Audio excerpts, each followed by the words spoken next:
Gift of Jesus ministries సహోదరి doctor Preetha Judson గారు దేవుని చేత ఏర్పాటు చేయబడి వాడబడుచున్న గొప్ప దైవజనురాలు.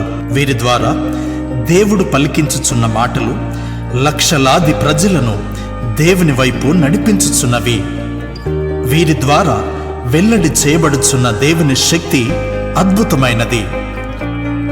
సహోదరి ద్వారా ప్రజలకు దేవుడు విడుదలను, స్వస్థతను ఇచ్చుచున్నాడు. మీ దీవెనల కొరకు వారు మాట్లాడిన సందేశమును మీకందించుచున్నాము. జాగ్రత్తగా వినండి, ప్రార్థనలో ఏకీభవించండి. ఇదిగో మన సహోదరి డాక్టర్ ప్రీతా జడ్సన్ గారు. ఈరోజు కీర్తనల గ్రంథం నుండి మనం స్టార్ట్ చేయబోతున్నాం. కీర్తనల గ్రంథము 59వ కీర్తన 16వ వచనములో మనం చూసినట్లయితే 59వ కీర్తన 16లో, నీవు నాకు ఎత్తైన కోటగా ఉన్నావు, ఆపద్దినమున నాకు ఆశ్రయముగా ఉన్నావు. నీ బలమును గూర్చి నేను కీర్తించెదను, ఉదయమున నీ కృపను గూర్చి ఉత్సాహగానము చేసేదను. ఇక్కడ దావీదు కీర్తనలో మనం చూస్తున్నాం. ఇది ఎప్పుడు అంటే దావీదును చంపడానికి వారు ప్రయత్నిస్తూ ఉన్నప్పుడు రచించిన కీర్తన అని చెప్పి రాయబడి ఉంది. అంటే ఇక్కడ రాయబడలేదు, కొన్ని ఇంగ్లీష్ బైబిల్స్లో దానికి ఏ కీర్తన ఎప్పుడు రాయబడింది అని రాసి ఉంటుంది పైన హెడ్లైన్స్లో.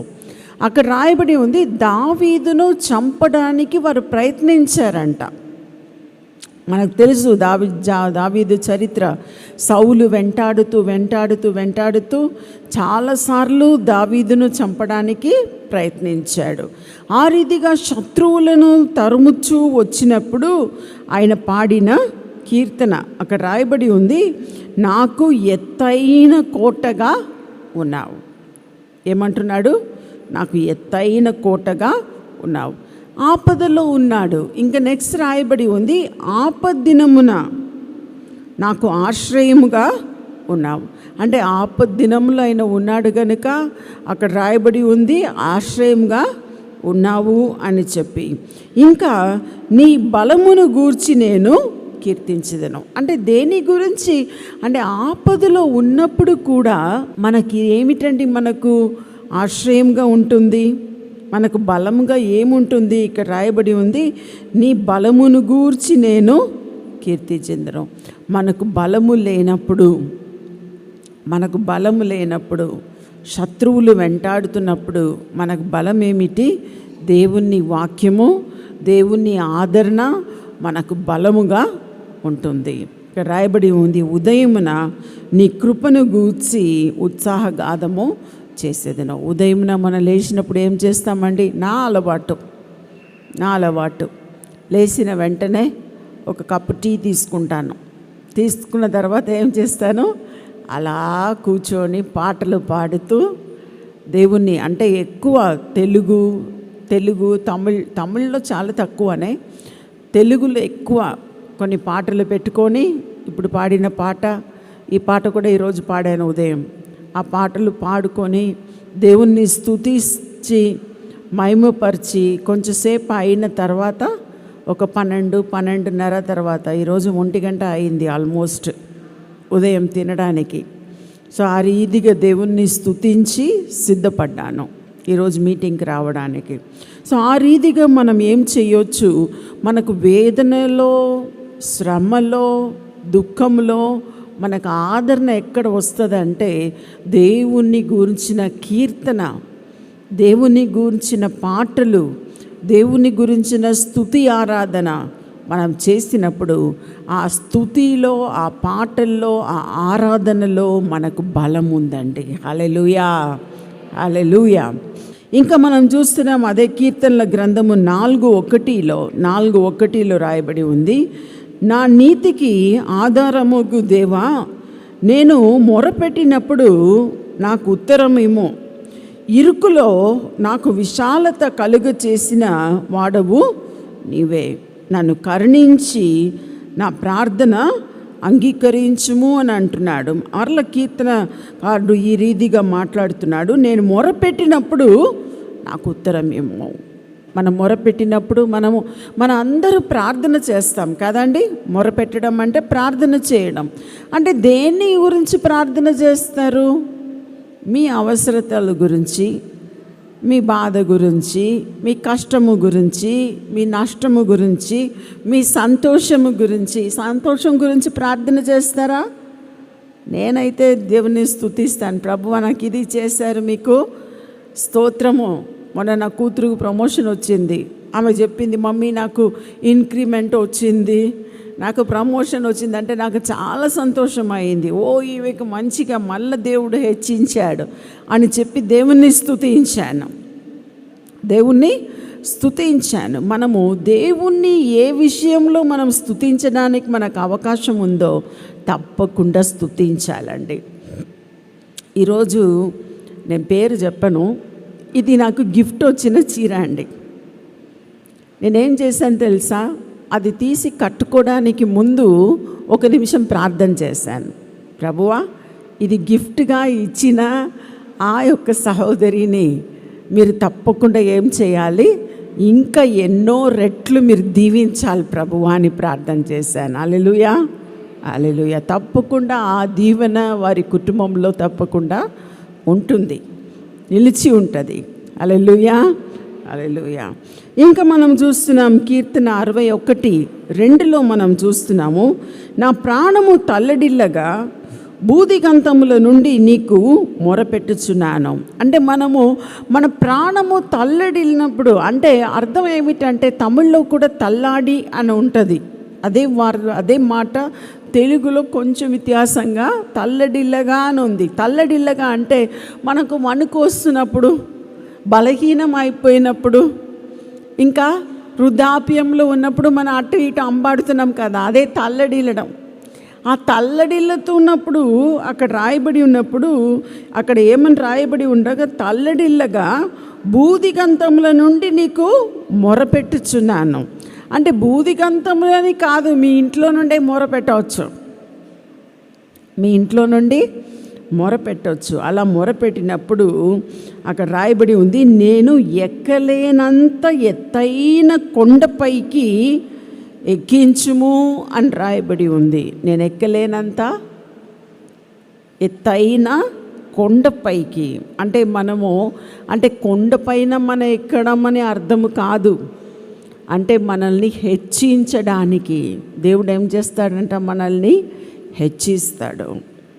కొండనికి మాత్రం కాదు, కొండకు మనం ఎవరు ఎక్కడం లేదు, కానీ మనల్ని దేవుడు ఏం చేస్తాడు, ఎత్తైన స్థాయికి మనల్ని హెచ్చిస్తాడు. ఇంకా నెక్స్ట్ రాయబడి ఉంది, నీవు నాకు ఆశ్రయముగా నుంటివి, శత్రువుల ఎదుట బలమైన కోటగా ఉంటివి అని రాయబడి ఉంది. శత్రువుల ఎదుట బలమైన కోటగా ఉంటివి అని చెప్పి, ఇంకా సామెయేలు మొదటి గ్రంథము 17వ వచనంలో 36వ వచనంలో మనం చూసినట్లయితే, మీ దాసుడనైన నేను ఆ సింహమును ఎలుగుబంటిని చంపితినే, జీవము గల దేవుని సైన్యములను తిరస్కరించిన ఈ సున్నతి లేని ఫిలిస్తీయుడు వాటిలో ఒక్కదాని వలె అగుననియు. అంటే దావీదు గురించి మనం చూస్తే ఆయన ఏం చేశాడు, ఒకసారి ఎలుగుబంటిని, ఒకసారి సింహమును, అంటే చేతులతోనే చంపాడు. ఎలా చంపాడో ఆలోచిస్తేనే భయం వేస్తుంది. మన కుక్క పిల్ల చూస్తేనే పారిపోతాం. ఆయన ఏం చేశాడు, సింహమును ఎలుగుబంటిని చంపాడంట. అంత ధైర్యం వచ్చింది ఆయనకు. రాయబడి ఉంది, సింహము యొక్క బలము నుండి 37వ వచనంలో, సామెయేలు మొదటి గ్రంథం 17:37లో, సింహము యొక్క బలము నుండి, ఎలుగుబంటి యొక్క బలము నుండి నన్ను రక్షించిన యెహోవా. అంటే నా బలంలో నేను రక్షించాను అని చెప్పలేదు, నన్ను రక్షించిన యెహోవా అంటున్నాడు. ఆ ఫిలిస్తీయుని చేతిలో నుండి కూడాను నన్ను విడిపించిననియు చెప్పెను. అందుకు సౌలు, పొమ్ము, యెహోవా నీకు తోడుగా ఉండునుగాక అని దావీదుతో నేను చెప్పిన రీతిగానే దావీదు ఏం చేశాడండి? దేంతో చంపాడు గోలియాతును? కత్తితోనా? ఈటెతోనా? కాదు, రాళ్ళతో. ఒకే ఒక్క రాయి అండి, బండ కూడా కాదు, ఒకే ఒక్క రాయి. ఆయన మంచి శిరతోనూ కవచముతోనూ వచ్చాడు గోలియాతు. కానీ అవన్నీ కూడా ఆయనకు రక్షణ ఇవ్వలేదు. ఈ దేవుని నామములో, ఇజ్రాయేలు దేవుడైన దేవుని నామములో ఆయన వచ్చి ఒకే ఒక రాయి వడిసెల్లో పెట్టుకొని విసిరాడు. చూడండి, కరెక్ట్గా ఎక్కడ కొంచెం గ్యాప్ ఉందో కరెక్ట్గా అక్కడ పోయి సొచ్చుకొని పోయిందండి. ఏం జరిగింది? ఆ గోలియాతు అక్కడే పడి చనిపోయాడండి. హల్లెలూయా, హల్లెలూయా. మీకు కూడా విరోధముగా రూపింపబడు ఆయుధము, మీకు విరోధముగా రూపింపబడు ఏ ఆయుధము వర్ధిల్లదు అని చెప్పి వాక్యంలో ఉంది. చెప్పండి, వర్ధిల్లదు అని చెప్పండి. వర్ధిల్లదు. మీకు విరోధముగా రూపింపబడుచున్న ఏ ఆయుధము కూడా వర్ధిల్లదు. మీకు విరోధంగా దోషారోపణ చేయు వారిని మీరే నేరస్థాపన చేసేదరు అని చెప్పి ఉంది. తర్వాత మీకు విరోధంగా ఎవరైనా వస్తే వారినే మీరు నేరస్థాపన చేస్తారంట. అంతగా దేవుడు మిమ్మల్ని ఏం చేస్తాడు? మిమ్మల్ని వాడుకుంటాడు. పౌలు రాస్తూ ఉన్నాడు, కొరింథీయులకు రాసిన 2వ పత్రిక 1వ అధ్యాయం 10వ వచనంలో, ఆయన అట్టి గొప్ప మరణము నుండి మమ్మును తప్పించెను, ఇక ముందుకును తప్పించెను. ఆయన అంటున్నాడు, అంటే మరణం నుండి మమ్మల్ని తప్పించాడు, ఇక ముందు కూడా తప్పిస్తారు అని చెప్పి పౌలు రాస్తూ ఉన్నాడు.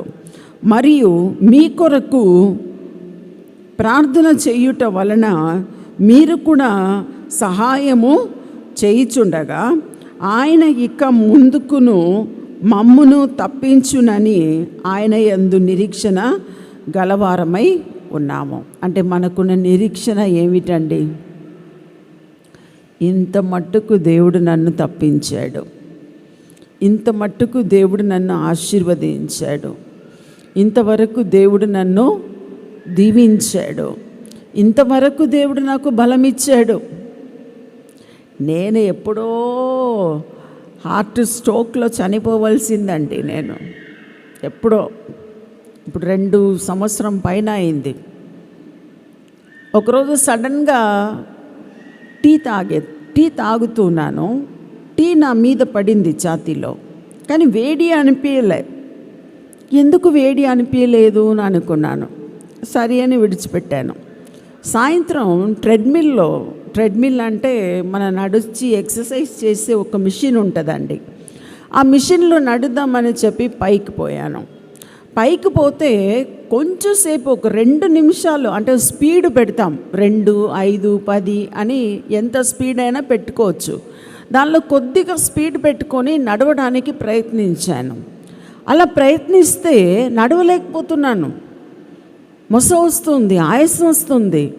అయ్యో, ఎందుకు, ఒకవేళ ఆకలైందేమో అని చెప్పి కిందికి వెళ్ళిపోయాను. సరే నెక్స్ట్ డే పోదామని చెప్పి మంచి టైంలో వెళ్ళాను, పైకి వెళ్ళాను. వెళ్ళి నడుద్దామని చెప్పి మళ్ళీ ట్రై చేస్తున్నాను. అస్సలే నడవలేకపోతున్నాను. ఆ ట్రెడ్మిల్లో నేను స్పీడ్గా నడవచ్చు దానిలో, కానీ నడవలేకపోతున్నాను. ఎందుకు ఇలా అయింది అని చాలా ఎట్లనో ఆయాసం అయితే, సరే హాస్పిటల్ పోదాం అని చెప్పి హాస్పిటల్కి వెళ్ళినాం. హాస్పిటల్లో పోతే డాక్టర్, ఇక్కడ మన సంరక్షణ హాస్పిటల్లోకి ఫస్ట్ పోయినాం. అక్కడ పోతే చూసిన వెంటనే వారు ఏమన్నారంటే, తప్పకుండా ఈసీజీలో ప్రాబ్లం ఉంది, మీరు హార్ట్ చెక్ చేయాలి అని చెప్పారు. అంటే వెంటనే మా బావగారు వచ్చి, లేదు ఇక్కడ ఏం చూపించుకోదు, వారంగల్లో హైదరాబాద్కి వెంటనే తీసుకెళ్ళు అని చెప్పి వెంటనే కారును పెట్టి వెనుక తిండు ముందు తిండు అన్నీ పెట్టి జాగ్రత్తగా నన్ను హైదరాబాద్ తీసుకెళ్తే మంచిది తీసుకొచ్చారు. లేకపోతే హార్ట్లో స్ట్రోక్ రావాల్సింది. దేవుడు మిమ్మల్ని కాపాడాడు. అక్కడ ఉన్న సిస్టర్స్ అందరూ, నేను చూడడానికి కొంచెం మలయాళీలాగానే ఉంటాను కదా, అంటే మా అమ్మ మలయాళీ అండి, నా తండ్రి తమిళ్, పుట్టి పెరిగింది కర్ణాటక. ఇప్పుడు సెటిల్ అయింది ఆంధ్ర తెలంగాణ, అట్లా సౌత్ ఇండియా మొత్తం ఉంది చరిత్ర. అలా అయితే ఆ సిస్టర్స్ అందరూ చూసి నా దగ్గర వచ్చి నన్ను మంచిగా, నేను మలయాళం మాట్లాడితే అందరూ నాకు స్పెషల్ ట్రీట్మెంట్, నన్ను మంచిగా ట్రీట్మెంట్ ఇచ్చారు. ఆపరేషన్ స్టంట్ వేశారు, 2 స్టంట్ వేశారు హార్ట్లో.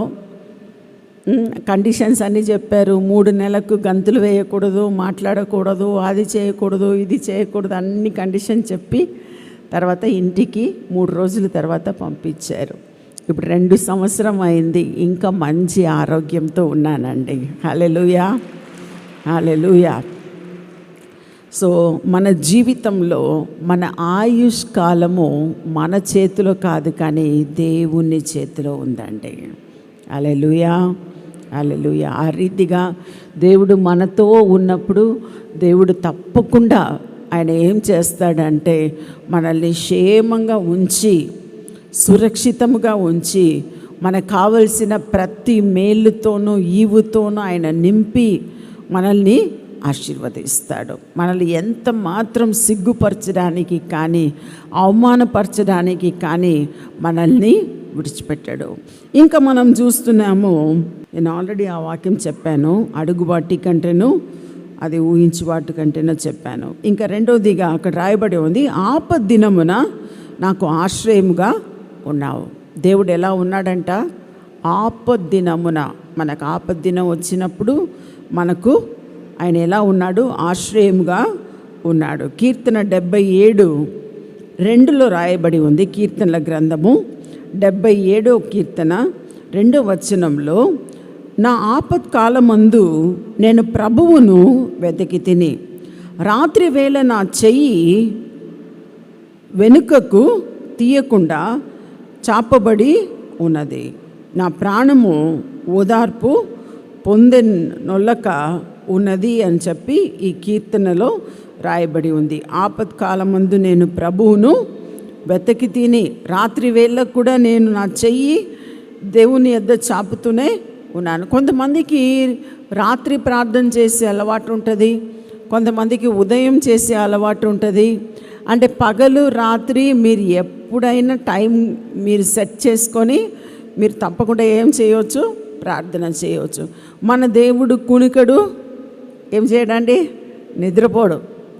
మీరు మధ్యాహ్నం ప్రార్థన చేసినా, ఉదయం ప్రార్థన చేసినా, రాత్రి ప్రార్థన చేసినా, ఎప్పుడు చేసినా వింటాడండి. హల్లెలూయా. వేరే వేరే వేరే వేరేదిలాగా కన్ను మూసుకొని ఉన్నాడు, మన దేవుడు కన్ను మూసుకొని ఉన్నాడు. మీరు ఎప్పుడు పిలిచినా, నేను కొన్నిసార్లు రాత్రి 12-1 గంటకు ప్రార్థన చేస్తాను కొన్నిసార్లు. అప్పుడు ప్రార్థన చేసినప్పుడు కూడా వింటాడండి. ఎలా తెలుసు వింటాడని? నాకు అభిషేకం తెలుసు. అభిషేకం రాగానే నా చేతులు అంతా ఏదో కరెంటు షాక్ వచ్చినట్టు గుర్రని ఉంటుంది. అలా దేవుని అభిషేకము మన ఏ టైంలో పిలిచినా 24 గంటల సేపు ఆయన మనకు అందుబాటులో ఉన్నాడు. హల్లెలూయా, హల్లెలూయా. మన దేవుడు కునుకడు, నిద్రపోడు. కునుకడం అంటే ఏంటండి? కొంతమందికి నా మెసేజ్లో కాదు, కొంతమందికి ఏమొస్తుంది, కొందరు ప్రసంగాలు వింటుంటే అలా కూర్చొని ఎలా, ఇప్పుడు నన్ను చూసారా ఎలా అండి? చూడండి, ఇలా ఉంటారు, అలా అంటారు, అలా ముందు కనలేదు, మైకులు పడుతుంది, అలా నిద్ర వస్తుంది. కానీ ఇప్పుడు మన మీటింగ్లో రాదు, ఇంకొక 10 నిమిషాల లోపల ముగించేస్తాను. కునుకడు మన దేవుడు, నిద్ర పోడు, ఎల్లప్పుడూ అందుబాటులో 24 గంటలు మీరు ఎప్పుడు పిలిచినా అందుబాటులో ఉన్న దేవుడు మన దేవుడు అండి. హల్లెలూయా, హల్లెలూయా. ఇంకా హెబ్రేయులకు రాసిన పత్రిక 5:7 రాయబడి ఉంది, శరీరధారి అయి ఉన్న దినములో మహారోదనతోనూ కన్నీళ్లతోనూ తన మరణము నుండి రక్షింపగల వానికి ప్రార్థనలు యాచనలు సమర్పించి భయభక్తులు కలిగి ఉన్నందున ఆయన అంగీకరింపబడెను అని చెప్పి రాయబడి ఉంది. హెబ్రేలకు రాసిన పత్రికలో మనం చూసినాం. శరీరధారి అయి ఉన్న దినములో, అంటే యేసు ప్రభు కావచ్చు, అపోస్తలుడైన పౌలు కావచ్చు, ప్రార్థన చేసిన కాలములో అక్కడ రాయబడి ఉంది, తను మరణము నుండి రక్షింపగల వానికి ప్రార్థనలు యాచనలు సమర్పించి అని రాయబడి ఉంది. అంటే హెబ్రేలకు రాసిన పత్రిక 5:7 రాయబడి ఉంది, భయభక్తులు కలిగి ఉన్నందున ఆయన అంగీకరింపబడును. మీరు కూడా భయభక్తి కలిగిన వారు గనుక ఈరోజు సెకండ్ సాటర్డే మీటింగ్కు మీరు ఇక్కడ చేరి వచ్చారు. ఇంతసేపు కూడా మీరు భోజనం లేకుండా మీరు వేచి ఉన్నారు. దీనికి కారణం మీ భయభక్తి అండి. లేదంటే హాయిగా ఇంట్లో కూర్చొని, నేను కూడా హాయిగా ఇంట్లో కూర్చొని 12 గంటలకు 1 గంటకు భోజనం చేయవచ్చు కదా. కానీ ఎందుకు వచ్చినామండి? దేవుణ్ణి గూర్చిన యాచన, దేవుణ్ణి గూర్చిన యాచనలు సమర్పించడానికి, దేవుని గురించిన మొక్కుబడి చెల్లించడానికి, దేవుని గురించి ప్రార్థన చేయడానికి, మీ కొరకు స్వస్థత కొరకు ప్రార్థన చేయడానికి దేవుడు మమ్మల్ని పిలిచాడు. అందుకే మేము వచ్చినాం. చివరిగా నీ బలమును గూర్చి నేను కీర్తించేదను అని అంటున్నాడు. మొదటి మనం చదివిన వాక్యంలో నీ బలమును గూర్చి నేను కీర్తించదను. కీర్తన 21:13 రాయబడి ఉంది, యెహోవా నీ బలమును బట్టి నిన్ను హెచ్చించి కొనుము, మేము గానము చేయిచు నీ ప్రకారమును కీర్తించిదము అని చెప్పి రాయబడి ఉంది. ఇక్కడ రాయబడి ఉంది, నీ బలమును బట్టి నిన్ను హెచ్చించుకొనుము అని రాయబడి ఉంది. నీ బలమును బట్టి, ఎవరి బలమును బట్టి? మన బలమును బట్టి కాదు, దేవుని బలమును బట్టి. హల్లెలూయా. ఆ దేవుని బలమును బట్టి మనల్ని అందరినీ రక్షించే దేవుడై ఆయన ఉన్నారు గనుక ఆయనను మనము కీర్తించుచున్నాము. చివరిగా నిర్గమకాండం 15:6 యెహోవా నీ దక్షిణ హస్తము బలముంది అతిశయించును. యెహోవా నీ దక్షిణ హస్తము శత్రువుని చితక కొట్టును అని చెప్పి రాయబడి ఉంది. మనము కూడా ఏం చేయాలండి? ఈ వాక్యంలో రాయబడిన రీతిగా మా దక్షిణ హస్తము బలముంది అతిశయించును. యెహోవా నీ దక్షిణ హస్తము శత్రువుని చితక కొట్టును అని రాయబడి ఉంది. ఒకవేళ మీకు శత్రువులు ఎవరైనా ఉంటే తప్పకుండా వారు చితక కొట్టబడి పోవాలి. అంటే వారు నాశనం అయిపోవాలని నేనేం చెప్పట్లేదు, కానీ ఏమంటున్నానంటే అనవసరంగా మనకు ఎవరు శత్రువులు కాకూడదు, ఎవరు మనకు శత్రువులు కాకూడదు. ఆ రీతిగా మీ జీవితము ఉండాలి. తప్పకుండా మీరు కూడా ఏం చేయాలండి? అభివృద్ధి పొందాలి. ఇంకా మీరు ప్రతి నెల కూడా ఈ రీతిగా వచ్చి దేవుని ఆశీర్వాదమును పొంది మీరు బలపరచబడి మీరు వెళ్ళాలని కోరుకుంటున్నాను.